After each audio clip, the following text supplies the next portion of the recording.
बिहार विधानसभा को लेकर के बिहार के दोनों गठबंधन और इंडिया गठबंधन के बीच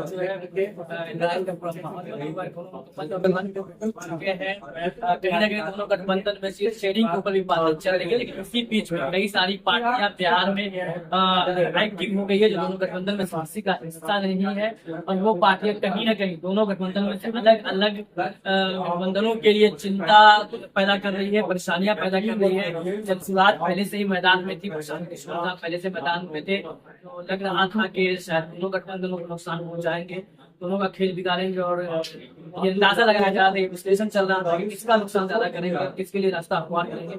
इसी बीच में आजाद समाज पार्टी जो भीम आर्मी की पॉलिटिकल विंग मानी जाती है, और चंद्रशेखर आजाद जो भीम आर्मी के पार्टी चीफ रहे, वो इसके चीफ है। नगीना से वो इस बार लोकसभा का चुनाव जीते। दोनों गठबंधनों के बीच में जब एक गठबंधन था, उस बीच में नगीना से चंद्रशेखर आजाद सीट निकालने में कामयाब हुए थे। अब बिहार के चुनाव में उन्होंने भी ताल ठोक दिया है। 2020 के विधानसभा चुनाव में भी उन्होंने ताल ठोका था, तब Pappu Yadav social democratic party of India अधिगत पार्टियों के साथ पीडीए के नाम से गठबंधन हुआ था। अब इन्होंने अभी प्रेस कॉन्फ्रेंस करके बिहार में 100 सीटों पर चुनाव लड़ने का ऐलान कर दिया है।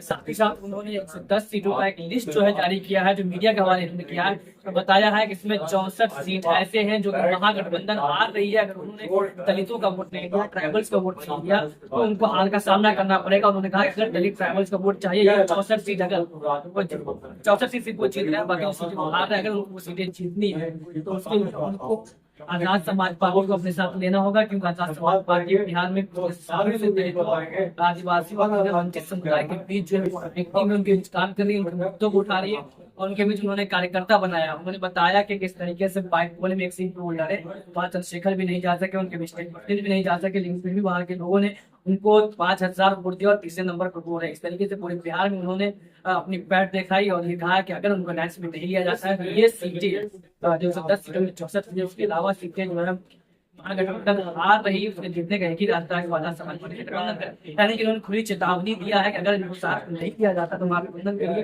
रास्ता मुश्किल हो जाएगा, और ऐसे में 100 सीटों पर जिसका इन्होंने जारी कर दिया उस पर वो चुनाव लड़ेंगे, और बाकी सीटों से भी ये चुनाव लड़ सकते हैं अगर कार्यकर्ताओं की तरफ से डिमांड आया। तो भी हम आपको दिखाते हैं कि किस तरीके से उन्होंने क्या चेतावनी दिया है और प्रेस कॉन्फ्रेंस में क्या कुछ कहा।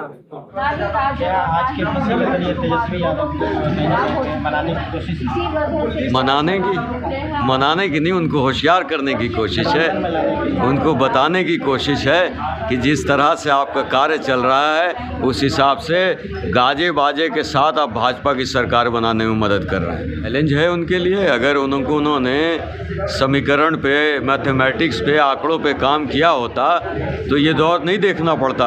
और आपके माध्यम से बिहार की जनता को कहना चाहते हैं कि अगर भाजपा सरकार बनाई तो याद रखना कि ये 2 युवराज थे जिनकी वजह कर ये सरकार बनी है। अगर गठबंधन में आपको लिया जाता है तो कितने सीटों का डिमांड आप करेंगे? मैं फिर कह रहा हूँ कि मेरा कोई डिमांड नहीं है। मेरा डिमांड शोषित वंचित समाज के लिए है। वो डिमांड हम हर कुर्बानी त्याग देने के लिए तैयार हैं भाजपा को रोकने के लिए।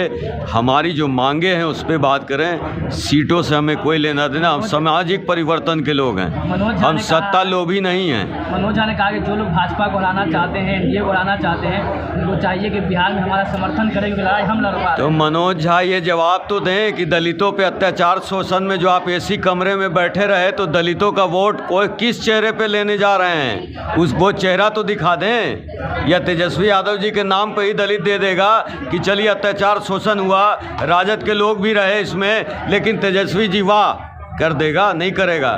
तो मनोज झा जी आइए ना, मुझसे संवाद करिए, मैं बैठा हूँ, आमने सामने बात करते हैं। आंकड़ों पे क्यों नहीं बात करते, हवा हवाई बात क्यों कर रहे हैं? या तो मनोज झा जी चाहते ही नहीं है कि तेजस्वी जी मुख्यमंत्री बने। अगर नहीं चाहते हैं तो तेजस्वी जी को वही बोल दें। क्यों इस तरह की बात कर रहे हैं वो बच्चों की तरह? MIM हिंदू मुस्लिम अलायंस बना रही है, राणा रणजीत सिंह को वो कैंडिडेट बना रहे ढाका से। उनका कहना है कि हिंदू मुस्लिम साथ मिलकर के हमारा समर्थन कर रहे हैं। देखिए, ओवैसी साहब के खिलाफ मैं नहीं बोलता, विद्वान मानता हूँ मैं उनको, लेकिन जो ढाका में हो रहा है वो सही नहीं है। राणा रणजीत सिंह को आप उनको कहीं और MIM से लड़ा रहे हैं तो बहुत अच्छी बात है ना। ढाका के बजाय कहीं और देना चाहिए। मुसलमान की संख्या, वहाँ का विधायक मुसलमान ही होना चाहिए। और MIM से तो ऐसी उम्मीद भी हमने नहीं की थी कि मुसलमानों की की ही हकमारी करेगा। 2020 में आपने पीडीए गठबंधन बनाया था, पप्पू यादव और दीगर कई पार्टियां थी, इस बार क्या रहा था? राष्ट्रीय अध्यक्ष जी का कार्य क्षेत्र है, वही तय करेंगे। आपको नहीं लग रहा है कि आप 100 सीटों पे आज़ाद समाज पार्टी लड़ने जा रही है? आप भीम आर्मी के स्टेट सेक्रेटरी हैं, आपको नहीं लग रहा है कि इससे महागठबंधन को नुकसान होगा, सेकुलर वोटों का बिखराव होगा? नहीं, कोई नुकसान नहीं होगा। हमारे अध्यक्ष जी ने जो कहा है वो बिल्कुल सही कहा है कि अभी जो नीतीश कुमार जी जो हैं वो दास्तान सुनाने वाले मुख्यमंत्री है, पिछले 20 साल का दास्तान सुना रहे हैं। बीजेपी जो है पिछले 17 साल की दास्तान सुना रही है। यहाँ की जनता जो है दास्तान सुनने के लिए उनको नहीं चुनी है। और तेजस्वी यादव जी जो हैं वो बहुत ज़्यादा घमंड में हैं। वो कभी न सड़क पर आते हैं और न किसी की समस्या को सुनते हैं। और जो सड़क पर रहती है वो हमारी भीम आर्मी और आज़ाद समाज पार्टी रहती है सड़क पर। तो जाहिर सी बात है कि हमारे जो हमारे लोग हैं वो चाहते हैं कि सरकार में हम लोग जो हैं आवें, तो हम लोग उसका प्रयास कर रहे हैं। विधानसभा आप लड़ रहे हैं क्या? कौन सी विधानसभा लड़ रहे हैं? कांटी विधानसभा, और भी कोई सीट लड़ रहे हैं पार्टी के अलावा? मुजफ्फरपुर शहरी, पुरंदी, साहेबगंज। पार्टी में तो इसराइल मंसूरी साहब हैं, जीते हुए मिले हैं, आरजेडी के मंत्री भी रहे हैं, क्या आप उनको हरा पाएंगे? कांटी में कांटे का टक्कर है।